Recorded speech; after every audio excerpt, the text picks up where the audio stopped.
Okay. Good afternoon, gentlemen. Printout as usual. Fantastic.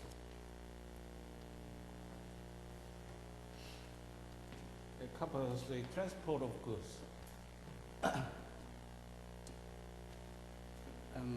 Actually, I previously introduced about the feature, the main attribute of international trade law, international contract.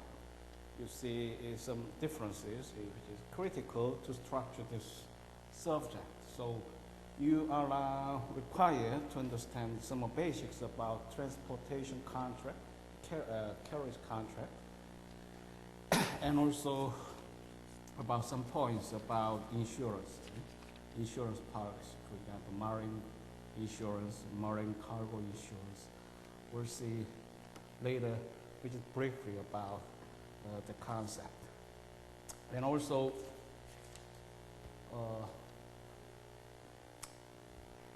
you need to know about the international regime concerning the liability of carrier. The common carrier often made up of a great component in enabling the international transaction actually. So the printout exposes some of the key rules and principles, which is quite ordained and comprehensive for your faster grasp about this area of consideration. You see, the printout delivered in several times of this class was accepted from an international business transactions textbook, and this textbook is fairly well organized to meet the practical point of a deliberation and also the pertinent cases in relation with the summary and introduction. So I consider mostly practical and also useful for your career path after this law department. It's a transactional approach. The title theme of this textbook. I once used the casebooks dealing with the international trade law, authored by Professor Forson Gordon. However, I noticed that it would be rather irrelevant in Korean context, as you would be dominantly expected for a private employee. So serve the private form, for example, export-import forms upon graduation or others. So I consider this ways of dealing would serve your purpose, a professional purpose, in most probabilities. How to consider? Do you agree?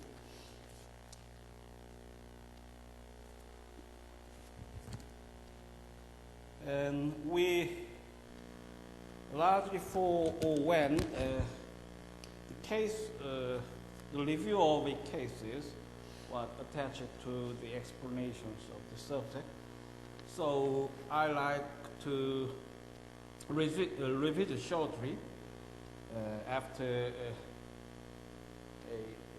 leading you to this basic concept about the transport of goods. So this subject also entails some of cases you see in projection.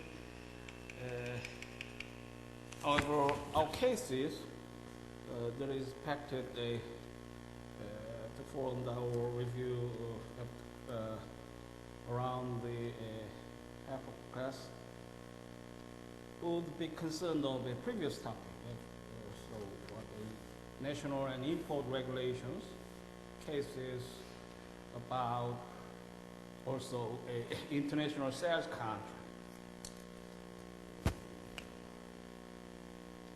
So you see in the projection in subtitle the sequence through various titles. This class will be focused on COXA, which is domestic law of the United States about the limitation of liabilities of carrier. You see?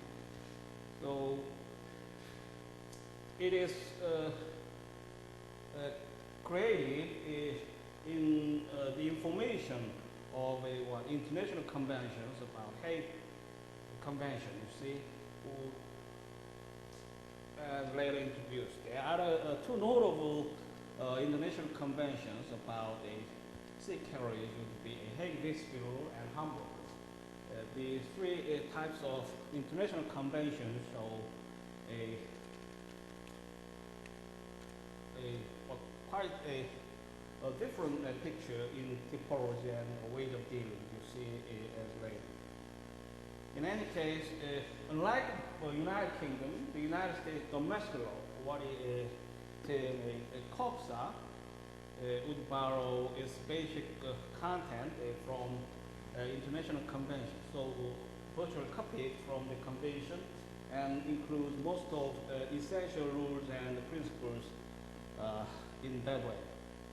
So upon that domestic statute, we plan to review briefly about carrier liability, carrier duties, and the important concept of what concerns seaworthiness and the related case titled Fast Shipping versus Uniform Insurance Company, decided in 1995. In understanding of this area of law, you need to have the concept about a per package limitation. So the concept is quite simple, that how to concerning how to shape the carrier's liability reasonably and in facilitating of the business. The reason is the sea carrier needs to be protected since they engage in dangerous activities and may lead to a major financial losses if the traditional rule of damages, civil damages, would be imposed, hasn't changed. So the paradigm is to limit the liability of a sea carrier. So, for example, the cause of action would accrue in other contexts. For example, the burden of proof may be shifted in some context, and also the Hamburg rule may strengthen the standards to favor shippers other than a carrier or transportation company. So the Hamburg rule has been recently formulated to restore some kind of a business justice between the developed countries and the developed countries. So it is pursued under the initiative of United Nations to poison and balance against carrier favoring two international conventions, Hague and Hague-Visby. Hague rule has now the scope of member states. The most notable convention to dominate rules and principles about the legal affairs in this area. And also, Hague-Visby rule is a partial revamp from the previous pattern and revised in most important point in focus about the amount of per package limitation, which corresponds with a price comparables in the international society. So the formal rate to define the per package limitation would be impractical, since the global market have witnessed a great shift transformation from the previous dealings. So in this context, you see two cases relevant to allow you have some point. And also, you are required to understand the cost coverage. For example, the Hamburg rule totally dismantled kind of a comprehensive scope of exculpatory coverage in favor of a carrier. So COXA coverage, adapted to Hague rules, would be quite contrast with the Hamburg ways of dealing. So COXA enshrines as is from a Hague Convention.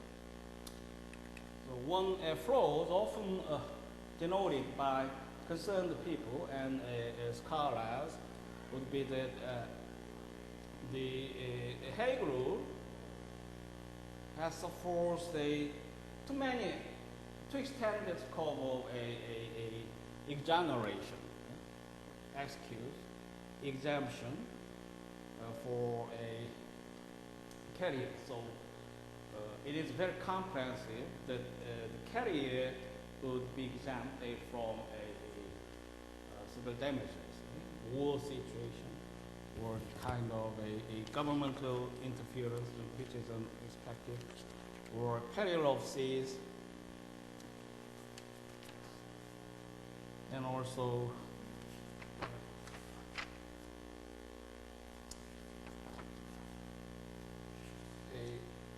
many attributes which would often come under the cap of enforcement as we are using. Also, there is some point you need to see about the expansion of a protection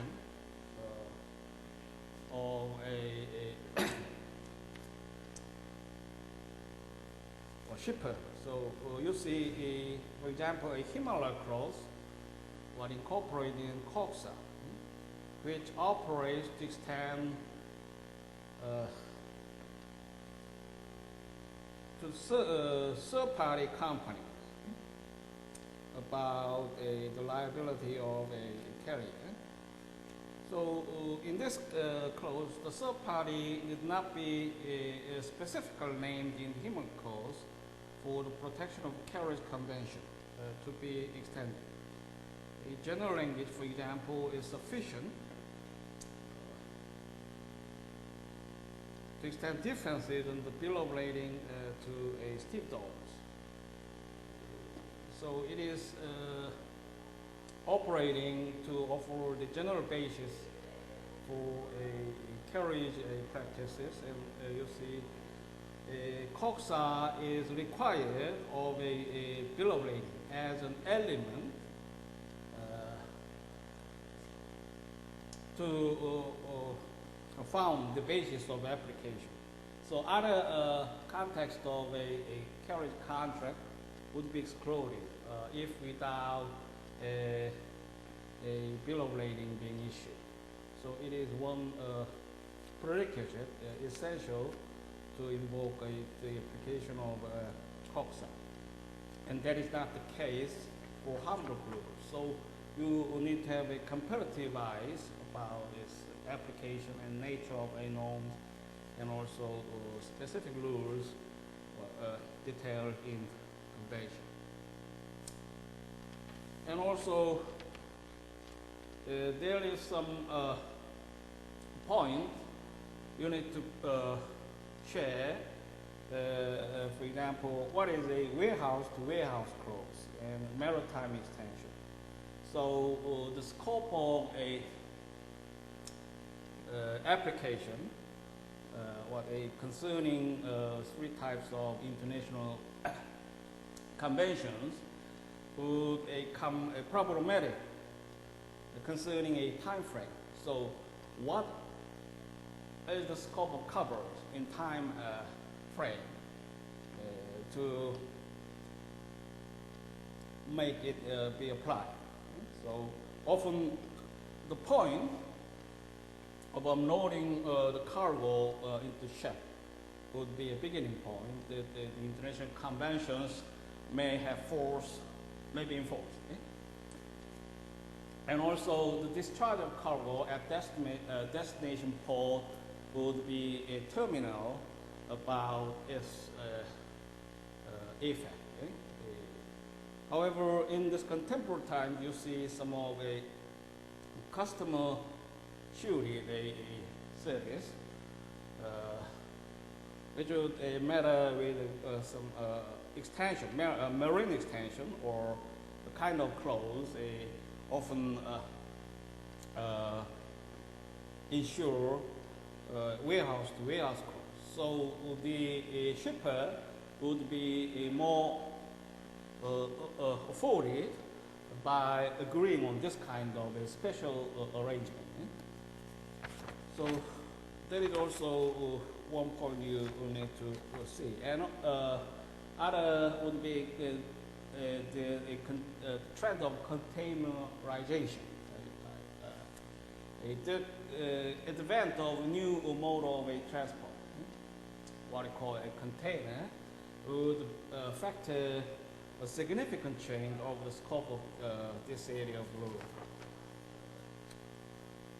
Most notably, you may have some question about assessment of damages based on a per package limitation. So what is a package? Typically, it poses great challenges in deciding whether we see a package or not. So container would contribute to confuse this concept of package. Of course, a specific agreement between the involved parties, the carrier and shipper, may relax the tension. So a stipulation is more encouraging and of a great help to clarify straightforwardly the jumble of controversies that may be caused about a per package concept and also its limitation. And the context would also be often raised as an issue litigated in the courtroom.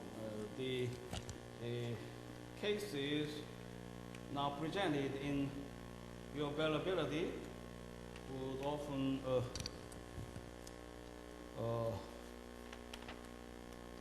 the usual ways that the court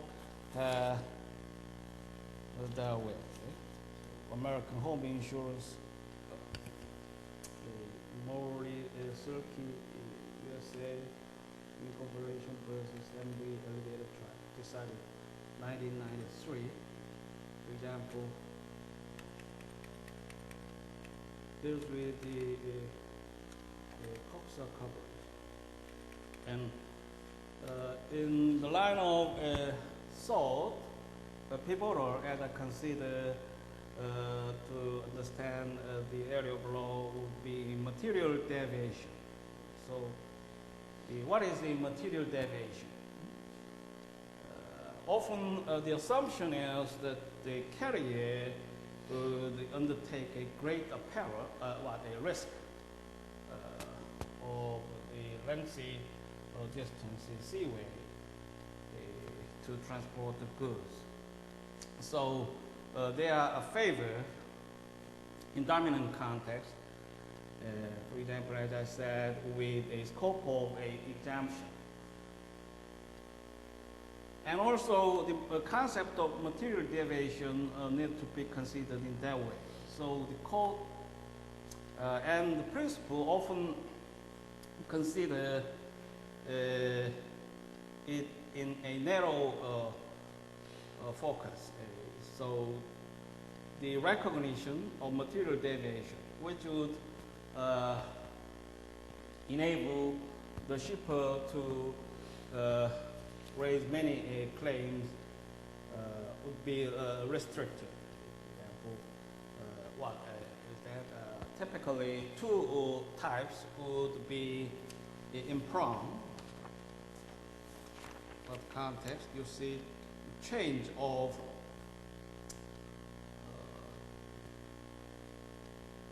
expected route in transit. One example to allow the probability of material deviation, which entitle the shipper to claim damages against the carrier. And what is others? Other one is on-deck carriage, which is also related with the mode of a contemporary transportation.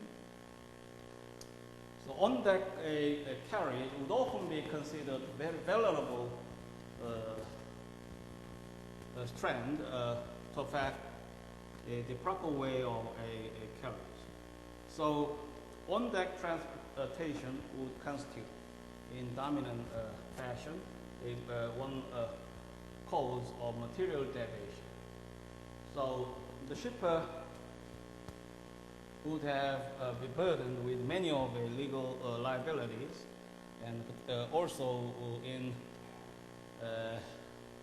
the evidential context of court proceedings.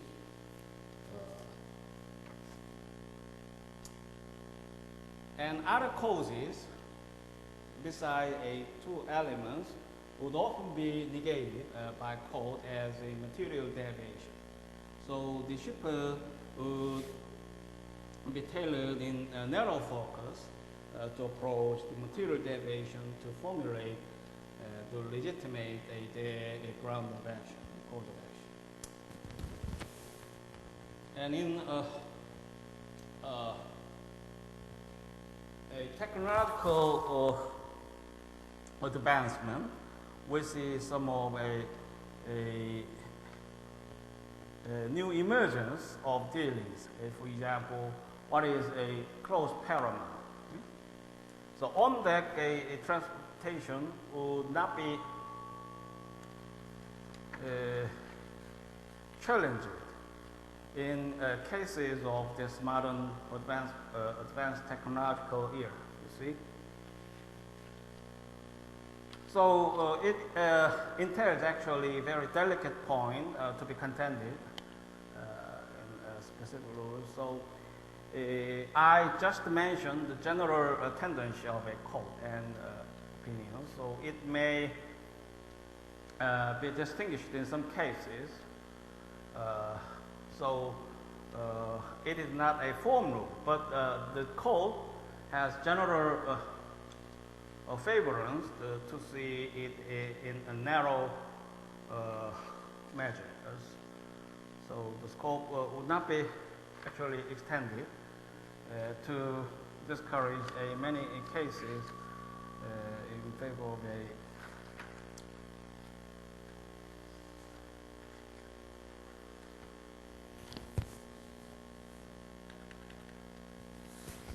and also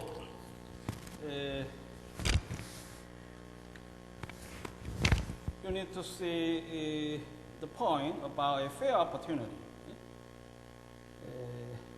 Now, the per package limitation would impose a restriction on the scope of damages.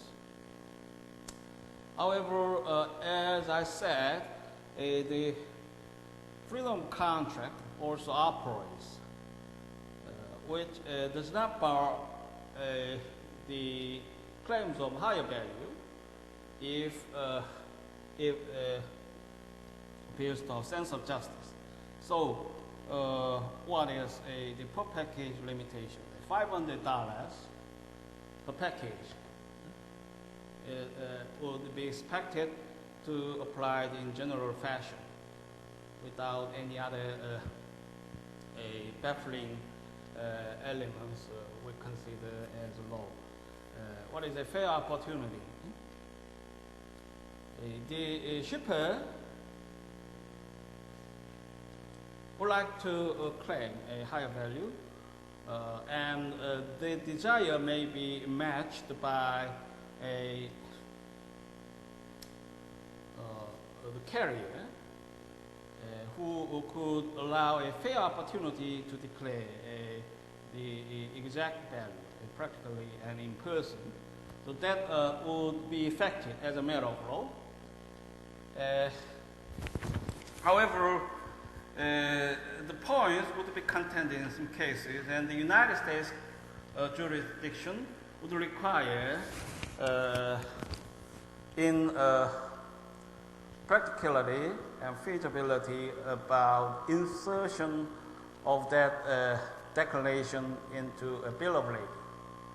So that way would be most useful to conform its legal effect. However, it is just desired in practice, and the legal principles would be extended to some cases other than bill of lading assertion. So you may claim on other basis to give legal effect to your declaration of a high value. In that case, the higher value will disable the operation of a per package limitation, and it will be effective. A calculation of damages should be based on that basis. And also, the carrier may perpetrate a misdelivery of goods. So as a matter of law, the carrier is required to deliver the goods to the holder of a bill of lading. It is in settled law about a bill of lading and commercial regulation.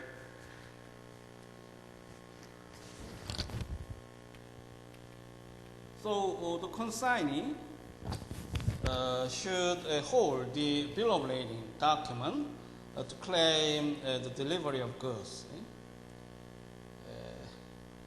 However, this context will also be subject to each specific arrangement between the parties.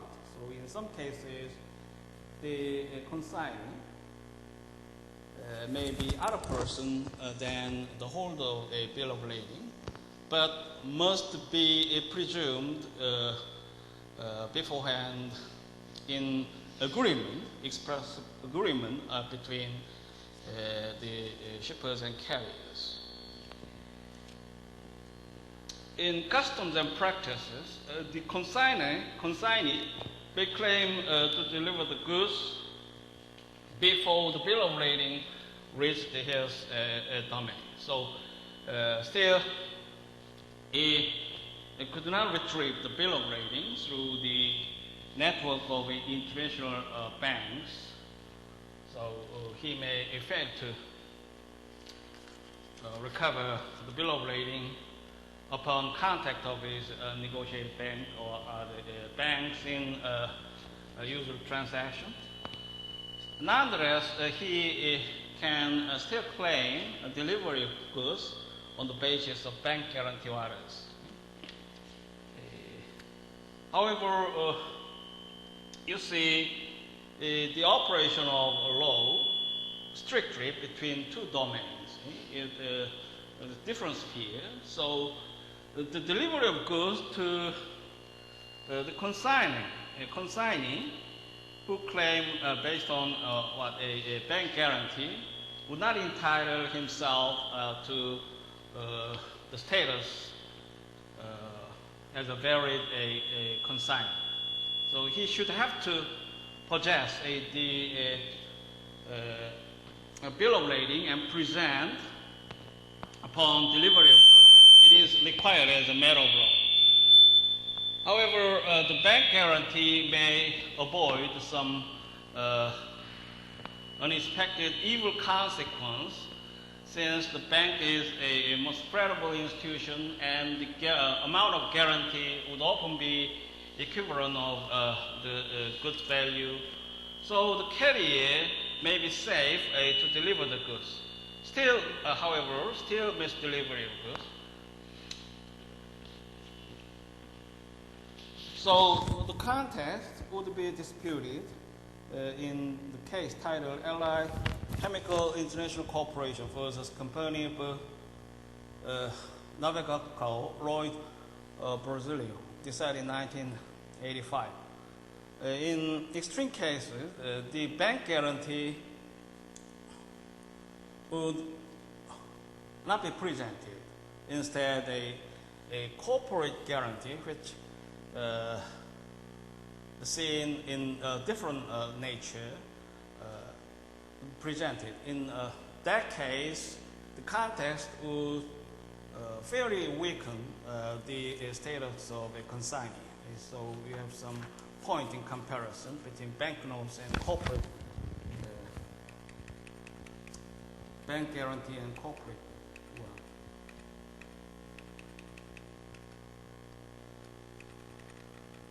And there are many cases which concern the COXA exemptions. As I said, exemptions would be comprehensive and is 16 enumerate exemptions. And also there is other concept about a carrier duties, scope of enumerate duties, which is what they counteract against this direction of approach.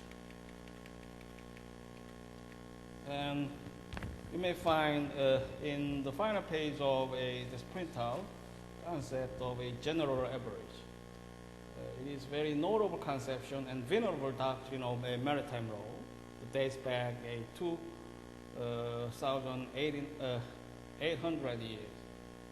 It provides that when a portion of ship's cargo is sacrificed to save the rest from a real and substantial peril, each owner of property saved contributes ratably to make up the loss of sacrificed property owners.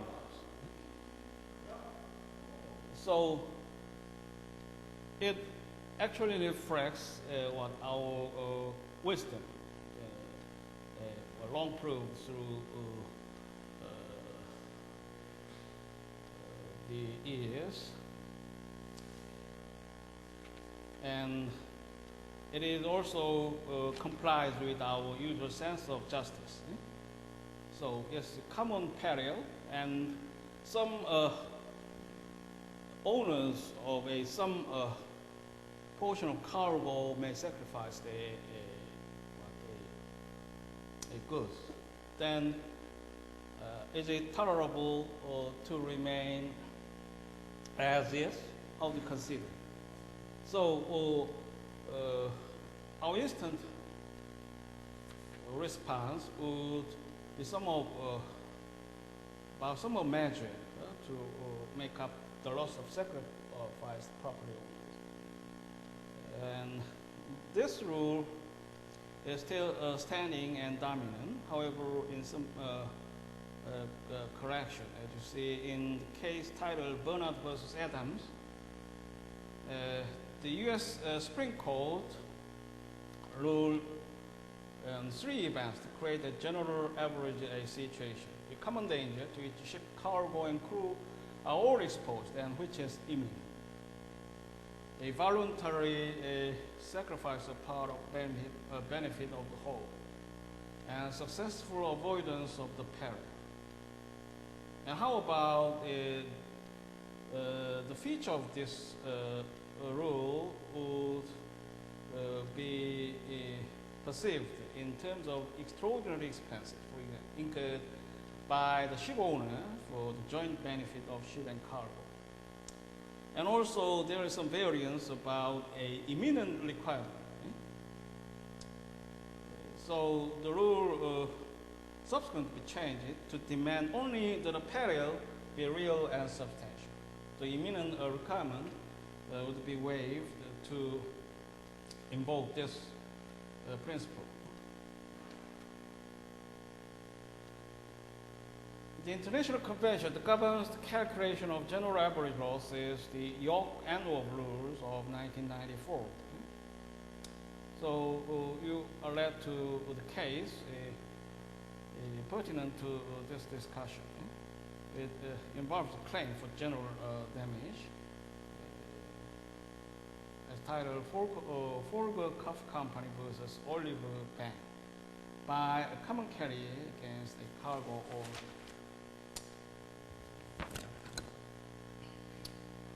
And also in this area of a concern, you are now led to multi-modal carrier contract, transportation convention, and also. So now the technological advancement enables the long ways of a transportation into one package of framework. Okay? So now the shipper may not have to deal with a specific carrier in sections and transactions involving in different modes of transaction. So in one contract, he may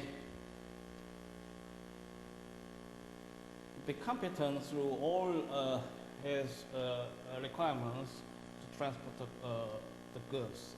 So the section may require to engage the air transportation, and of course dominantly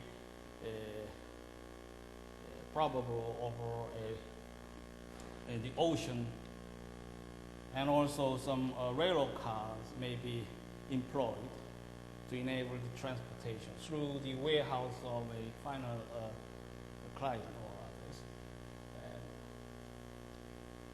So the multimodal transportation agreement would facilitate its businessness, and the corresponding development of norms would follow.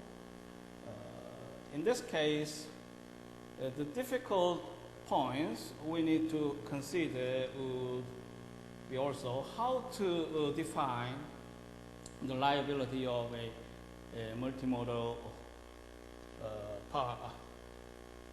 carriage part in the contract, and also how to limit the civil damages to follow the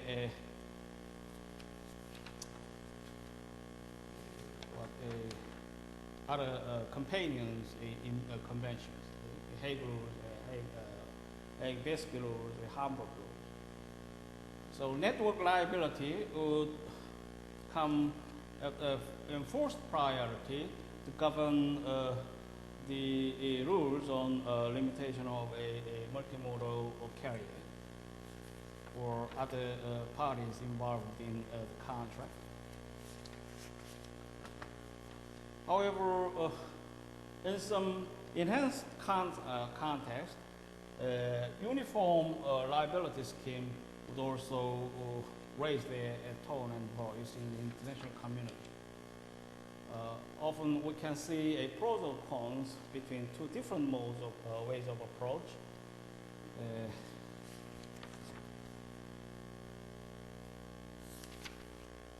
The network liability would address the legal relationships between involved parties more accurately and in compliance with existing conventions, Hague rules and Hague-Biscuit rules.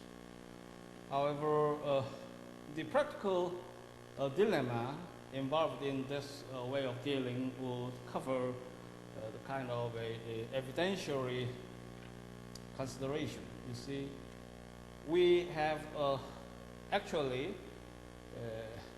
kind of difficulty to determine in what sections the loss or damages of goods actually occur.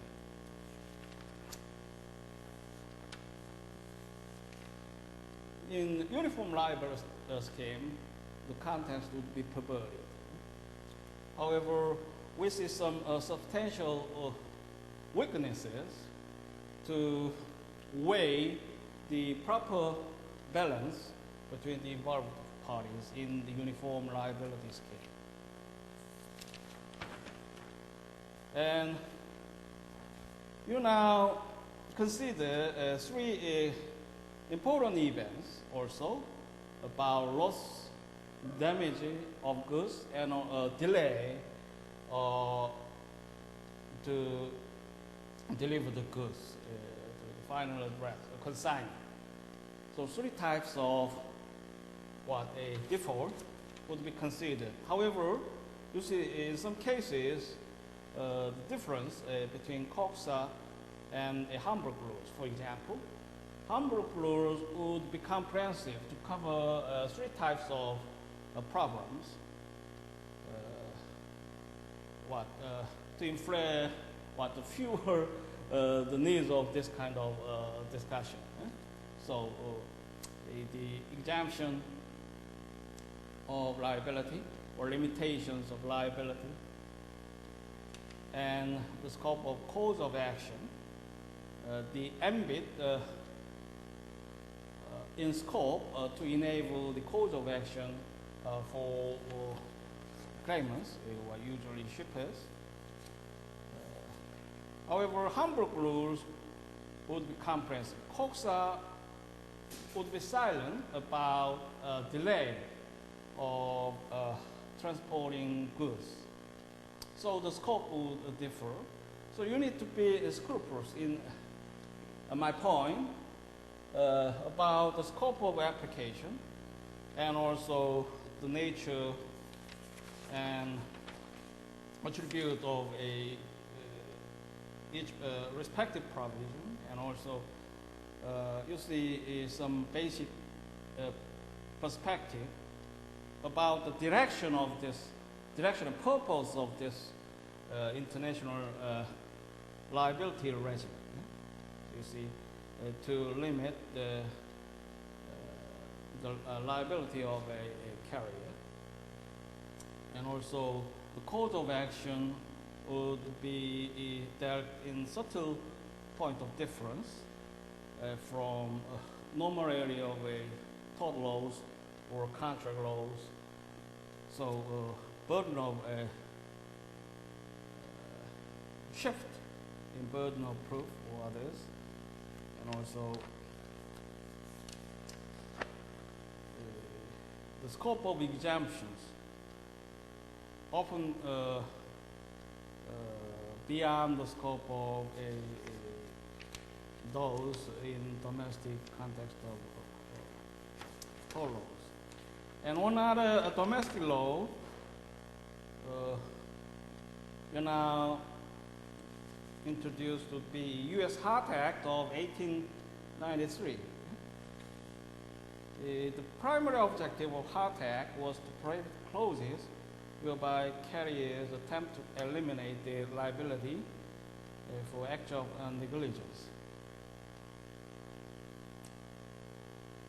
So, act of negligence is not a prima facie case in the carrier contract.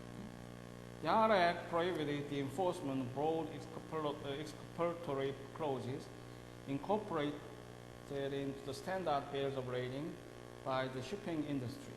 This act, however, possesses some point in in-depth consideration of a private interest for a shipper. So, the public policy would intervene to restore justice to parties.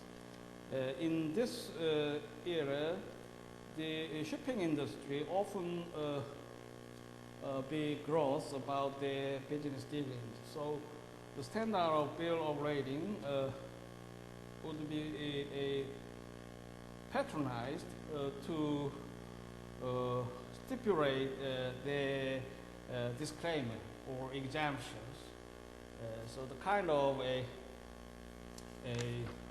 disparate practice between producers and consumers condemned by the very enactment of this act, the U.S. Charter Act of 1893. And also, you are introduced to the concept of airway bill and a corresponding convention, what we call Warsaw Convention. So airway bill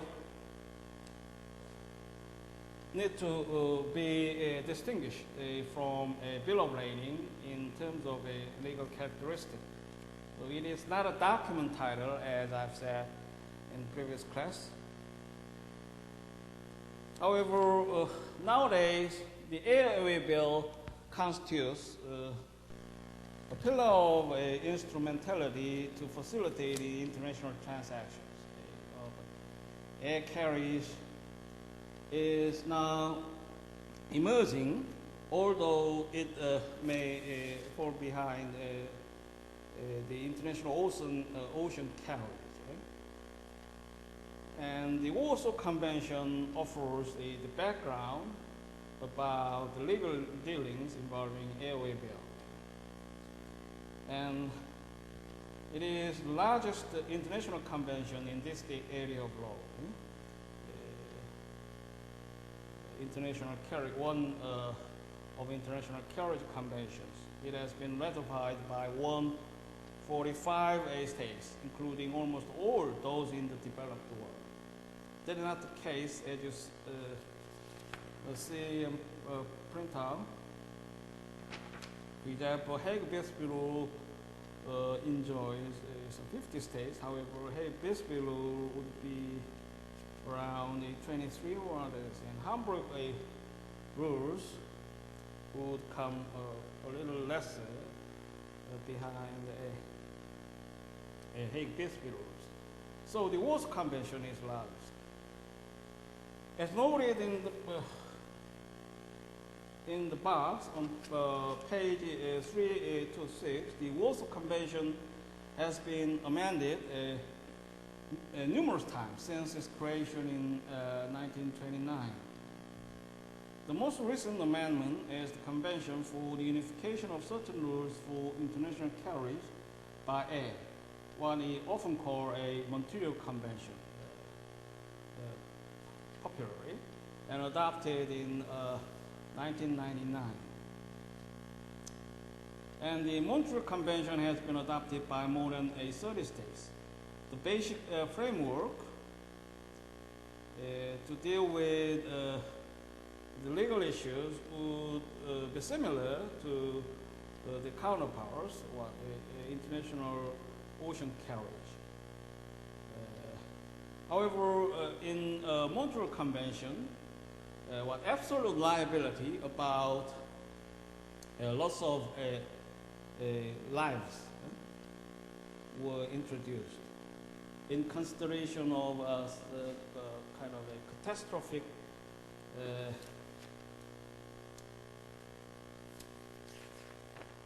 incident for the passengers. So that would differ from context. And also the basic tone and touches about the carriage of goods would not be reformed from a Warsaw Convention. And Montreal Convention was ratified by Canada, Japan, Mexico, and the United States, and many other major industrial countries.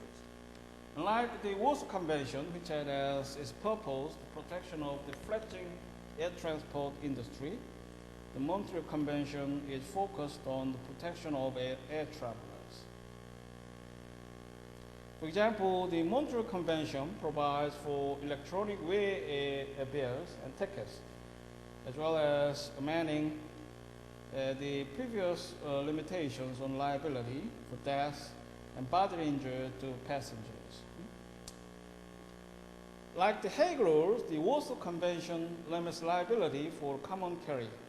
The standard terms and conditions of the airway bill generally state that the liability limitation is 250 French francs per kilogram, unless the consignor has made, at the time the package was handed over to the carrier, a special declaration of the value at delivery, and has paid a supplementary sum if the case so requires.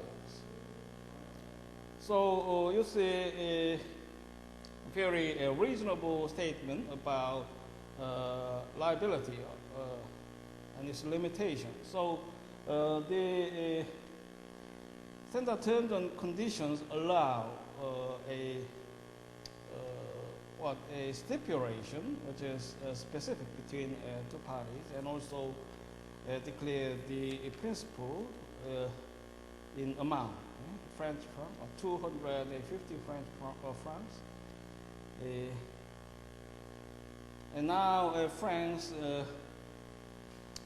for within the scope of Eurozone, so I consider if this provision is still standing, some modification may be taken. Under such circumstances, the carrier is liable in an amount up to the declared sum, unless it can prove the sum is greater than the value to the consignor of delivery. The carrier is also liable for delays in transporting a cargo unless it proves that it took reasonable measures to avoid the damage, or such measures were impossible to undertake.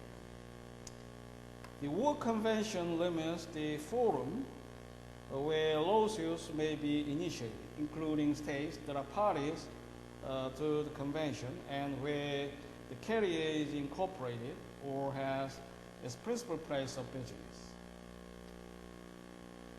So you can see some of a provisions which is very important to claim the damages, and also that way would be present in the context of International Ocean Carriage Convention. You see, for example, as I've said, the seaworthiness and other duties and obligations they are required of a carrier will be dealt with, and also a statute of limitations and the requirement of notice about the default of goods, or the damage of goods, should be notified in due context of time. For example, it must be notified upon discharge of goods. In some cases, 1 day requirement would be imposed, and in other cases, a 16 days notice period would be required, and 21 days is absolute due date that all the substantive notice should be settled.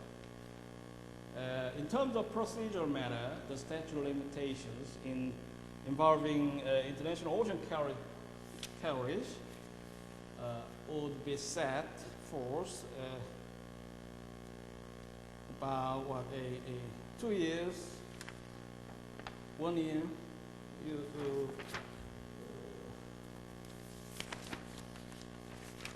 can state in page 331.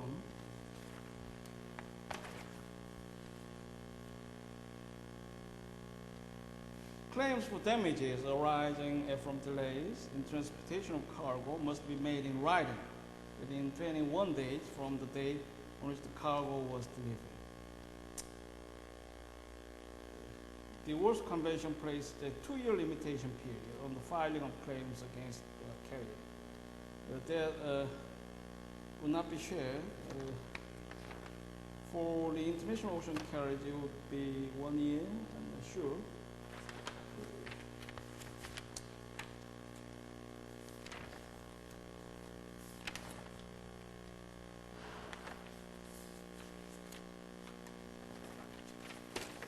So, as I've said, different types of common carriers are utilized in the course of an international business transaction. And in the concept would be in contrast with a charter party when we are in the area of the international ocean carriage. Charter party is one who leases the entire ship from the ship's owner. COXA would apply if the charter party then enters into carriage contract with third parties and issues bills of lading in conjunction with this contract. So in principle, COXA would be limited to common carrier, context of common carrier. However, a charter party also may be governed by a COXA upon satisfying the requirement of COXA. And actually, as I've said, the bill of lading is the most important and determinant to comprehend the scope of a COXA application.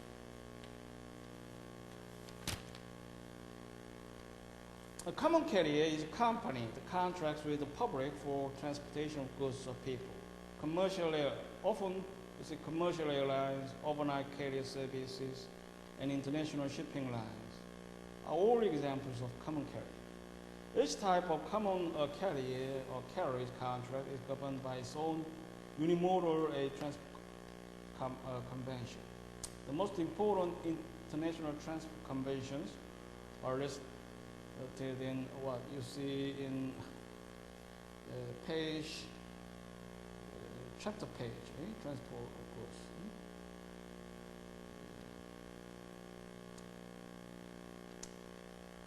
So, what is convention dealing with carriage by air?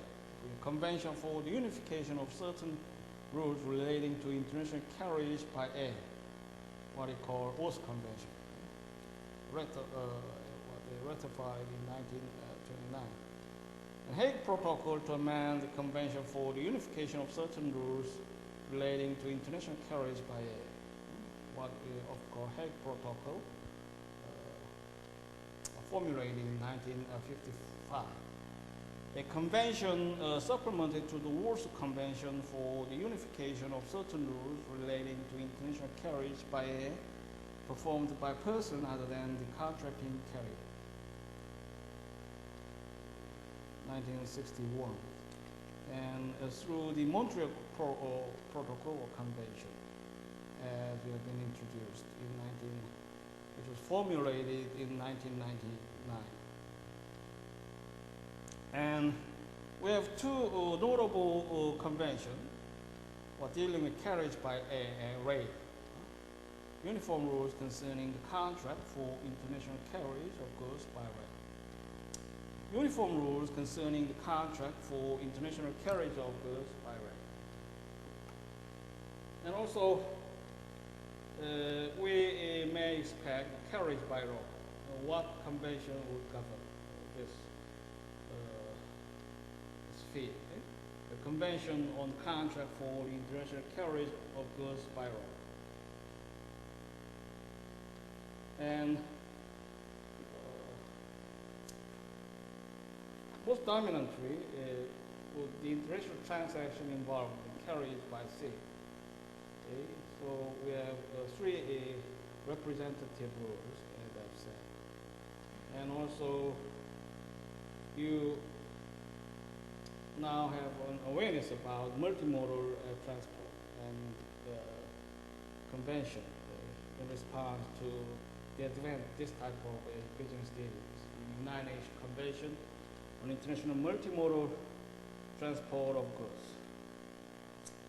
And also UNCTAD, in cooperation with International Chamber of Commerce, has emphasized a great scheme about this context. So, rules for multimodal transport documents, formulated in 1991. So, as I've said, the Hague rules have been enacted into law in the United States as the carriage of goods by sea act, what we call COXA. And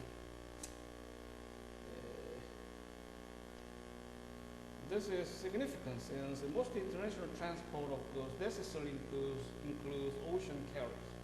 And despite the increased use of multimodal transport documents, the Ocean Bill of Lading remains the paramount title document.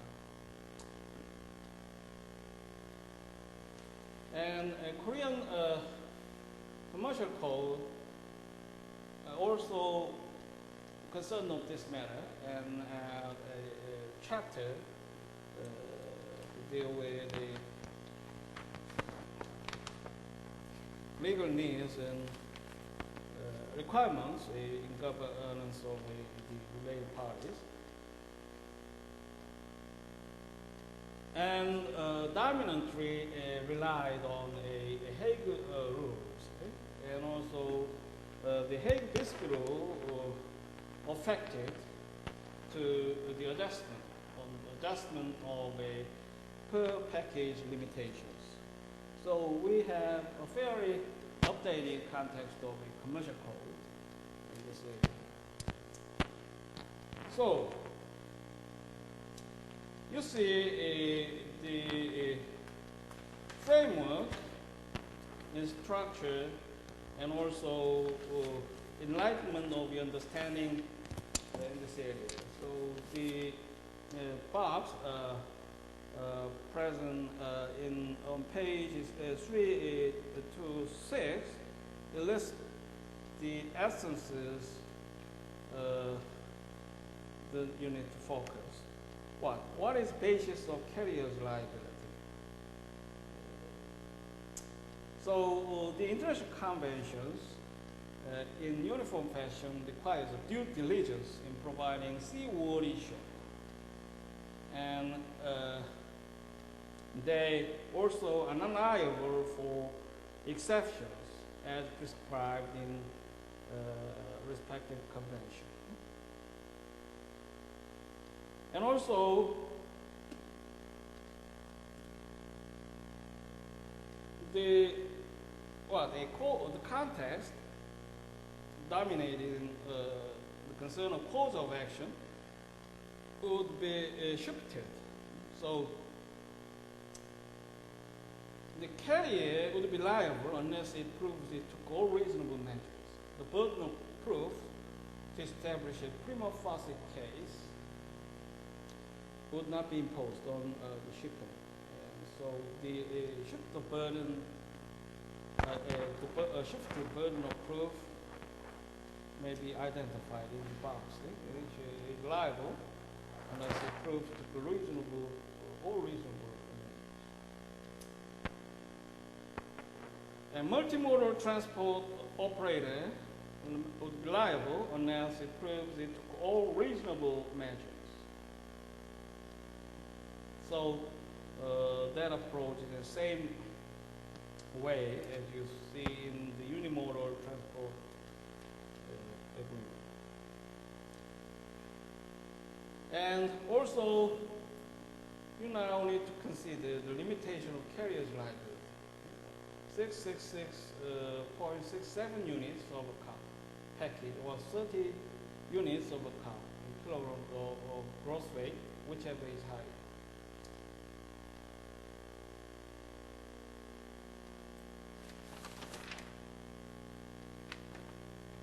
And the limitation period for legal action would differ across 3 types of conventions.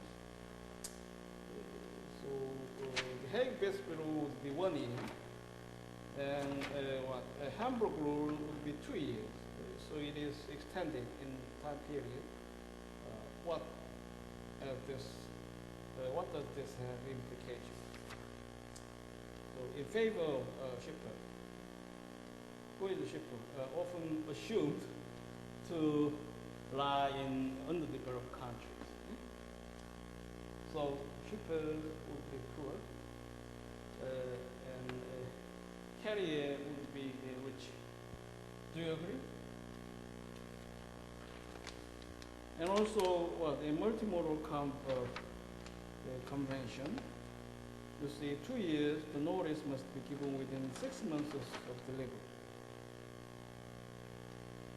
And in order for a respective convention to be applied, in each case, the bill of lading is required in Hague-Bisbee rules.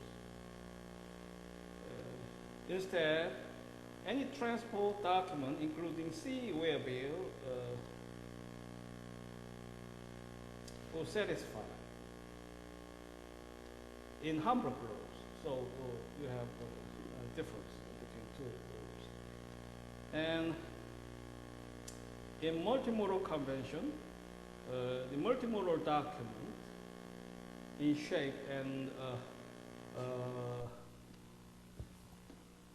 requirement in compliance with convention would be necessary. And in Hague-Bisbee rules, the transport document should be negotiable. But in two other international ocean carriers, that will be optional. And in Hague-Bisbee rules, the goods should be loaded in contracting state or stated in bill of lading. However, in Hamburg rules, the concept would come in dual availability in concerning port of shipment and port of destination. And also, there is the point in difference of United Kingdom against the United States. So the scope of application of COXA of United Kingdom is very limited. It's only possible to be applied when the goods shipped from the port of United Kingdom. The goods travel to outside country or port in other countries would be disqualified. The good shipped from other ports located in other country would be disqualified. So the good should be shipped from the port of United Kingdom in order the COXA of United Kingdom would govern the relationship. So it composed with the requirement Hague-Bisbee rules, as I've said. So the domestic code borrowed the concept of Hague-Bisbee.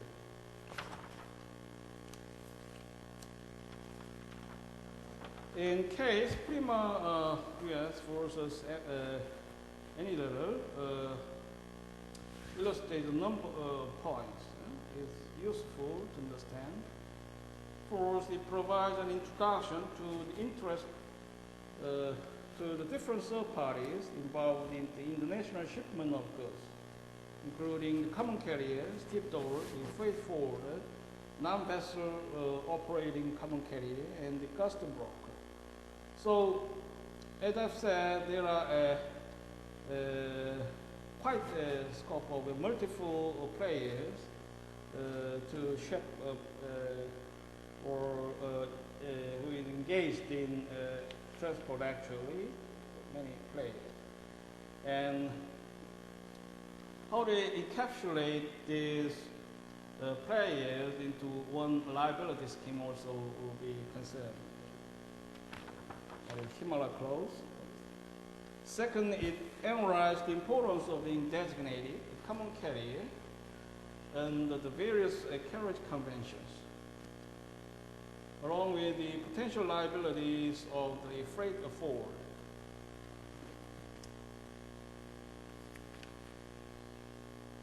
So in this case, the core rule, unlike a carrier, a freight forwarder does not issue a bill of lading and is not liable for damage to the goods while in possession of the carrier. So as I've said, the goods was not actually shipped and in the possession of a carrier may disqualify from the scope of application in conventions. However, as I've said, there could be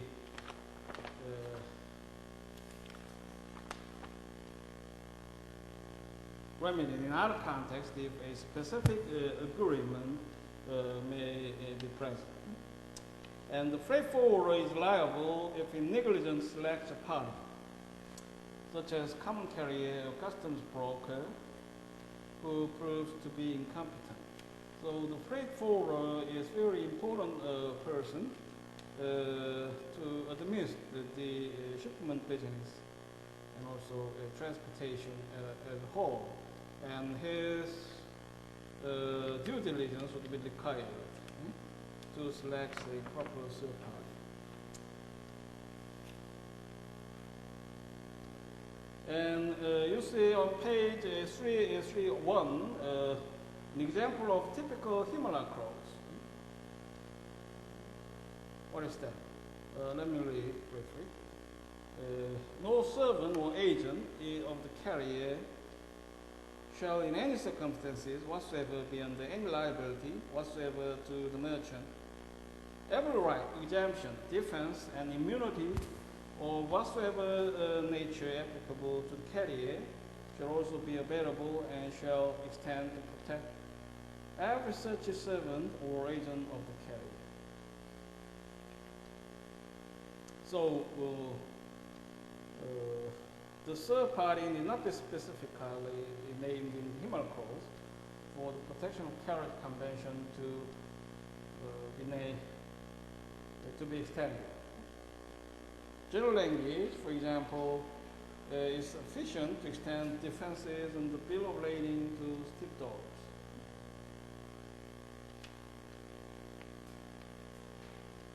And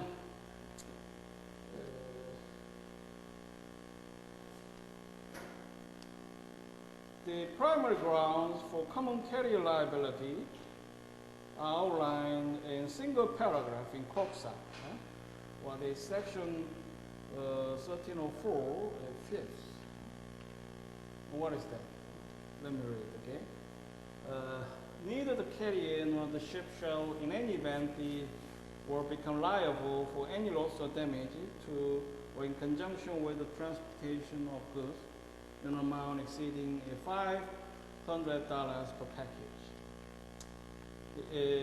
For the local money of the United States, or in case of goods not shipped in packages, the customary freight unit, second, or the equivalent of the sum in other currency, unless the nature and value of such goods have been declared by the shipper before shipment and inserted in the bill of lading. The declaration, if embodied in the bill of lading, shall be prima facie evidence, but shall not be conclusive on carrier. In no event shall the carrier be liable for more than the amount of damage actually sustained by force.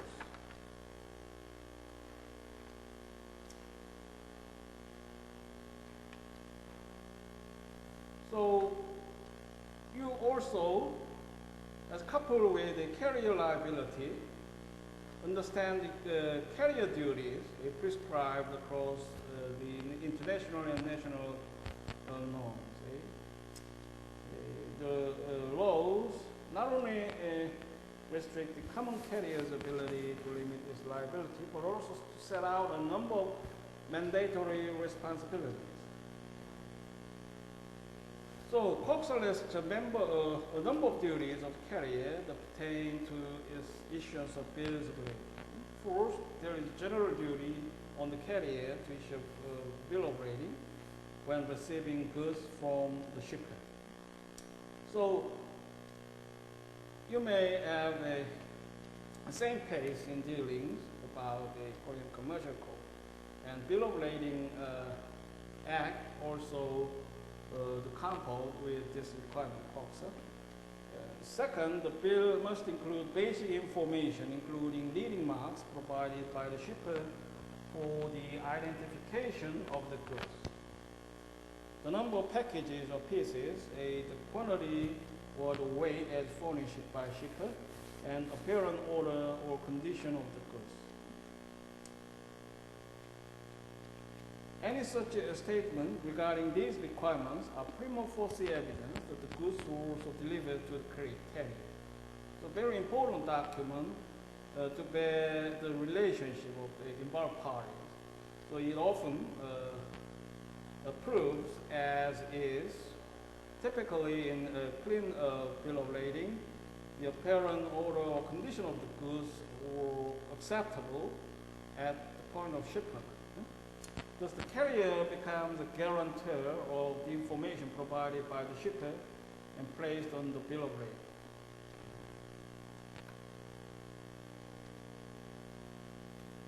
If the goods delivered are not in the condition stated on the bill of lading, or there is shortage as to quantity, then the shipper or party receiving goods meets its burden of proof by providing the bill of lading as evidence.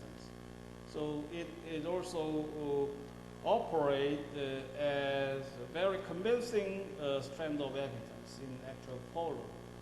It functions as a document title of goods and also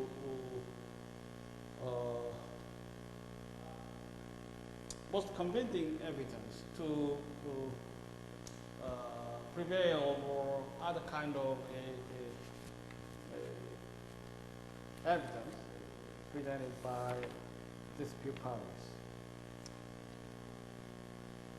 The party's right to make claim against the carrier is limited by two procedural requirements. First, the receiving party must give notice of loss either at the port of discharge or at the time of receiving the goods from the carrier. If the loss is not apparent at the time of receiving of the goods, then notice must be given in writing within 3 days. Failure to give notice is prima facie evidence that the goods received were as indicated on the bill of lading. On giving the required notice of loss, COXA provides a 1-year statute of limitation. The primary suffering loss must commence within 1 year of the delivery of the goods. So the statute of limitation will function to sever the unexpected antedated cases, which is often cumbersome to respond because of a complex evidence, jury, the travel and other, also may travel the major businesses in our party. So it is a business wisdom required as a matter of law to comply with. And COXA prohibits any attempt by the carrier to insert into its bill of lading more restrictive procedural requirements or attempts to limit its duties and liabilities. So you may now encounter one point of concern in terms of a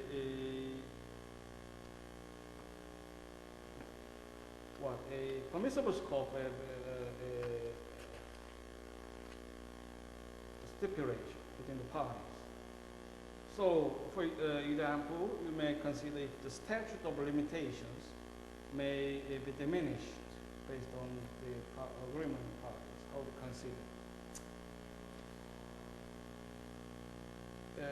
Cox states that any clause, covenant, or agreement in contract of carriage relieving the carrier or the ship from liability for loss or damage to or in connection with the goods arising from negligence, fault, or failure in the duties and obligations or lessening such liability shall be null and void and of no effect. So it is kind of a public policy and also measure mandated to respect. As you see. So the stipulation made otherwise and in contradiction to the provision would be deemed null and void. The Supreme Court in the Vilma Signals, Westerners versus Sky River found that an arbitration clause in the Bill of Lading was not subject to attack under a Cox Act. The court referred to the Federal Arbitration Act for the general premise that arbitration is favored means of dispute resolution in the United States. This purview would also be plausible in many other jurisdictions. Korea also perceives arbitration would be a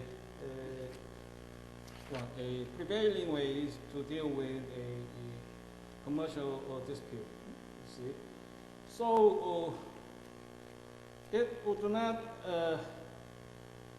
abridge the goals of provision, as you see, and that stipulation, subjecting the dispute to the arbitration proceeding would survive the test. The clause limiting carrier liability that generally recognized by the courts is the force majeure clause. The force majeure clause is a standard clause in a marine contract exempting the parties from liability for non-performance resulting from a condition beyond their control, such as government interference, wars, and acts of God.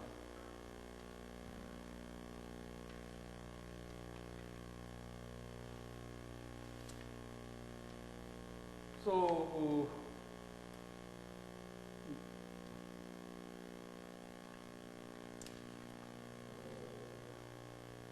so it is very delicate in consideration of the permissible scope. And the arbitrary clause, as you see, was held not to lessen the liability of common carrier by increasing the cost of obtaining relief. So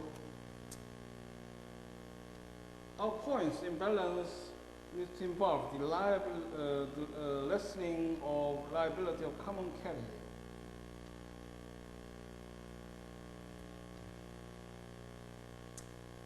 So do you see the arbitration will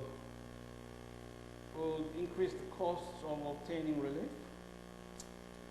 That might be the case in some context. The added cost argument pertains not so much to the fact that arbitration was mandated, but that the arbitration was to be held in Tokyo, Japan. So in this case, the place of arbitration was decided involving the international city, Tokyo, Japan. So the cost to travel to the international city, building parties, kind of injustice in terms of added cost for the consultant. However, that is not the case in normal context of arbitration.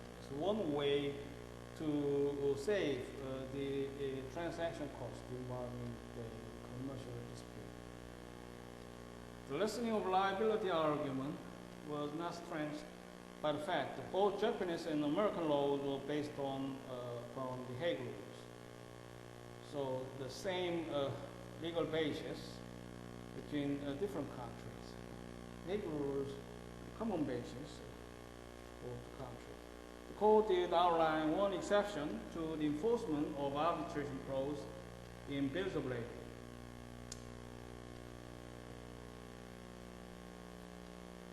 If a forum selection clause and choice of law clause are used in tandem to prevent the shipper from pursuing its statutory remedies under COPSA.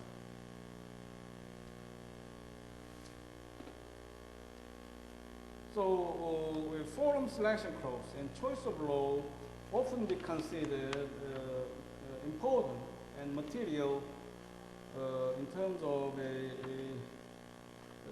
contract law, international contract law. So, the manipulation and arbitrary negotiation about this point would favorize some kind of a public polish what they pursued by COPSA. However, that is also subtle and delicate to be weighed on a case-by-case basis.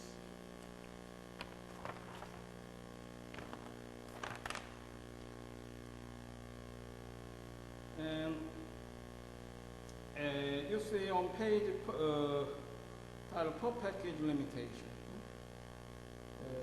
Section 1304, 5 of COPSA, said earlier, provides a liability limitation to the common carrier of $500 per package. An issue often litigated is I've introduced definition of package for purpose of calculating damages. Congress did not define the term package in COPSA. Clear cargo fully boxed or crated is package, particularly where the mode of packaging conceals the identity of the goods being shipped. Similarly, a freestanding cargo not enclosed in a box or crate clearly constitutes goods not shipped in a package. For one of our cargoes, where some preparation for transportation has been made, but the mode of packaging does not completely conceal when closed goods. So that also poses challenges to court authority. As you said, the answer is not always obvious. So the Institute of London Underwriters was the Sealand Services Incorporated. The court held that a yacht they shipped in an on-deck crabber constituted a package. In comparison, another court held that a transformer to which a wooden skin was attached did not constitute a package. A package like presumed if the cargo fit plain ordinary definition of package. In short, if the cargo could not have been simply dumped in a hole, then it's likely to have been carried with some sort of package. Also, most courts will give great weight to the designation of cargo as packages in the bill of lading. So, how do you conceive the concept of package? And another dilemma is the existence of a number of different packages for court to choose from in assessing COPSA value. So, as I've said, many form documents would be changed and presented claim the contract money, and also including the carriage contract. For example, you see the invoice, commercial invoice will describe this, and the bill of lading may say the nature and quality of goods. The terms and conditions may be contradictory among another. So, how do you determine in the purpose of a co-packaging limitation, the co-packaging limitation of liability of a capital? The different means of quantifying a shipment of goods may stem from how the goods are packaged, how they are described. In Sony magnetic Products Incorporation versus a Bianchi. Sony packed the standard car container with video cassette tapes. Sony first placed tapes into 1,320 cardboard cartons and the strapped cartons onto 52 wooden pallets. So very difficult to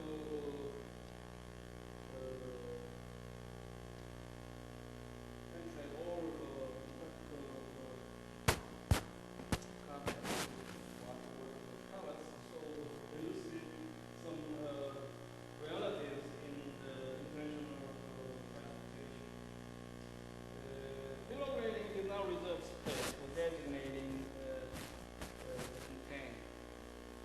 designating the value of cargo, but the attached export certificate shows the value of a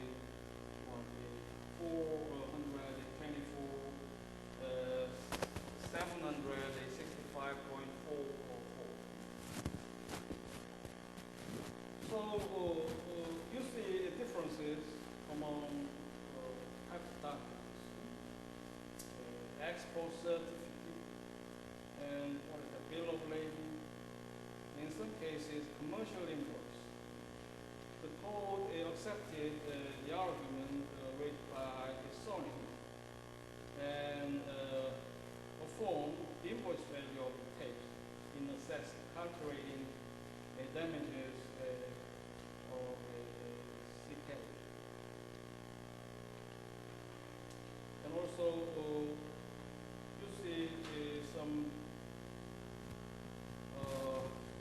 very updated context of case titled Group Head Shagari versus T-Shores pure containers. In this case, as I've said, the containerization would be tackled in deciding the package in legal concept and also the end of the category damages.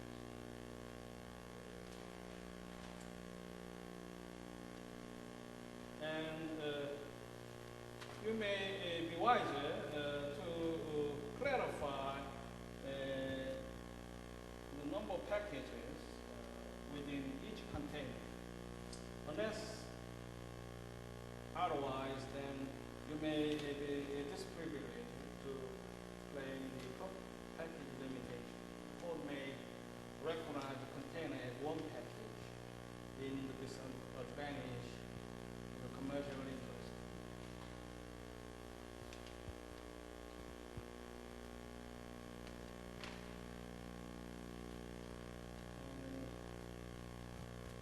That's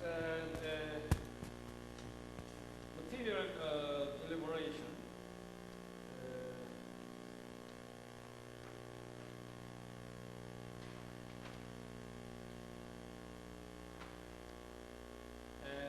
Exemption need to be considered. Often the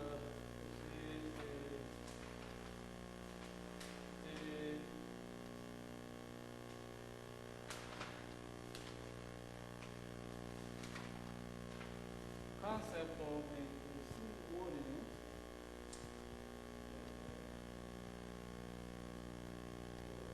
and in commercial context and also important.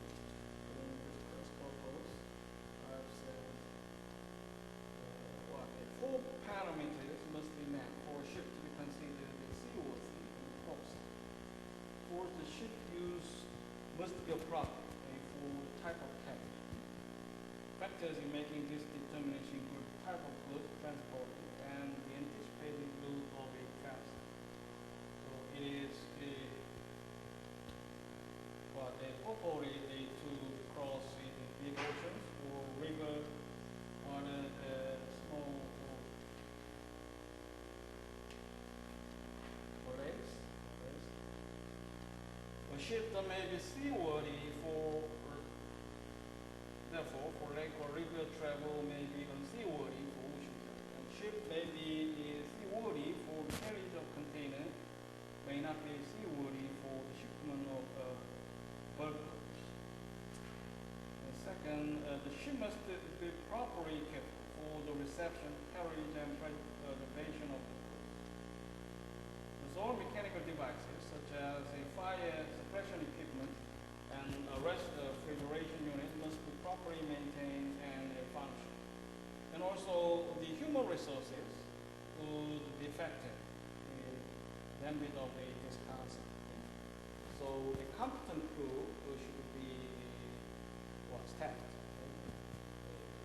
to prevent any kind of recognitions or negligence. And also, the time to determine the seaworthiness is strictly due at the time of preparation and at the time of port of a shipment. So the time to depart from the port of shipment is determined point on basis to for a seaworthiness.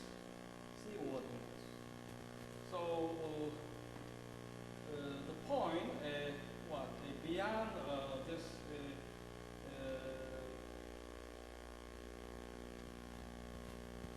time will go in other area of a legal period. So the concept seaworthiness will no longer be applied. In that case, there's some normal frame about due diligence and other exemptions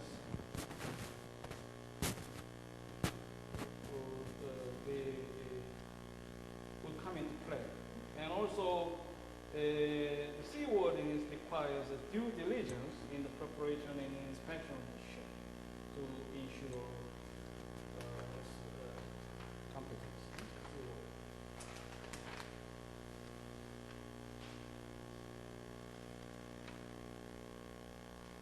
So, carrier must properly and carefully load, handle, store, keep, and discharge the goods carried. A proper storage varies according to type of goods transport. Goods are susceptible to motion must be properly lashed or secured in the core of the ship. So now become aware the concept of seaworthiness is very comprehensive. To prevent any unexpected failure during the voyage. So, and determine at the time when the ship departs from the port of destination, a port of a shipment.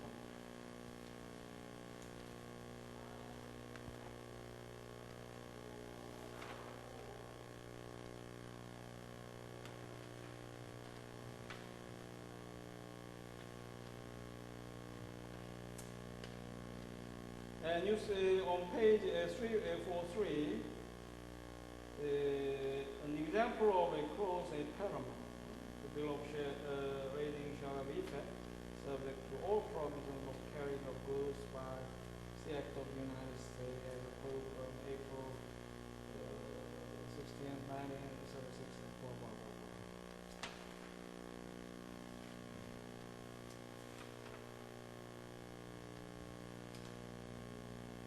Also, the carrier would be wise to grant a fair opportunity to higher value. And the mode to ensure fair opportunity would often be involved in appraisal rating. And in case travelers indemnity company for waterman, seaman ship corporation, court explores the nuances of carrier's duty to provide an opportunity to declare higher value.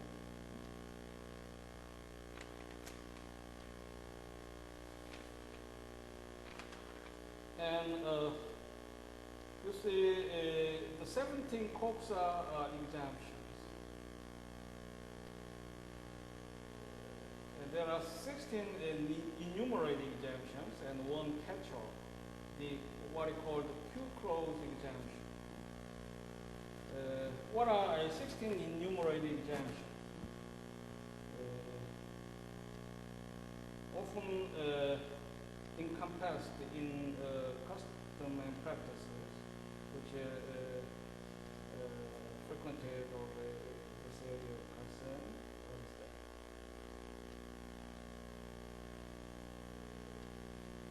Losses due to errors in navigation and management of the ship. And fire, peril of the sea, acts of God, war, acts of public enemies, government seizure, quarantine restrictions, omission of the shipwreck, strikes, wastage due to inherent vice, insufficiency of packing, and latent defects. And in this case, periods of sea include violent and catastrophic storms, but not normal storms at sea. Latent defects are those defects not discovered by duty agents.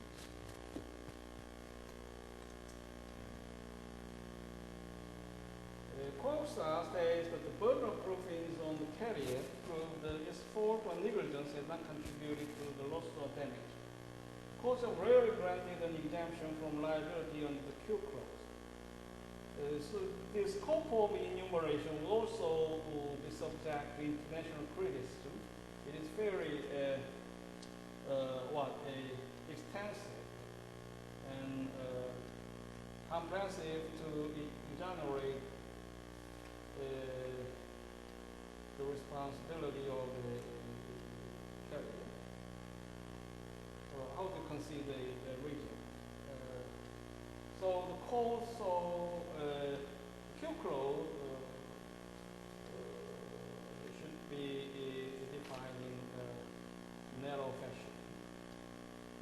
So if there is any risk, possibility that the loss or damage occurred while the goods were in the possession of the carrier, no matter how remote, then the court will probably rule against the carrier's claim of the Q clause exemption. And also, a material deviation. You see, and it is interesting practically to see the context of transportation. We once experienced kind of pilot, you see, in the ocean, Indian Ocean, from Somalia, African state, and great story to rescue the captives and others. So, what is a material deviation? In some cases, the mariners may have need to avoid hostilities, and also kind of unexpected incident when the bodies of a canals, others, a government intervention or kind of a command from the United States to impose a quarantine restriction. So the scope of hurdles or problems may be encountered. So material deviation in that sense may be seriously viewed in shaping a proper justice. Okay, any question? So, gonna put it fast, that is the all. And you're available this printout. You ready to come in?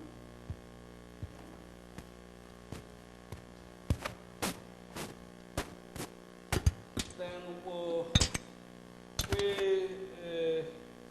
expected to review some of cases remain unsettled class purpose next time, which would cover the international sales contract and a national and international import regulation. So see you in the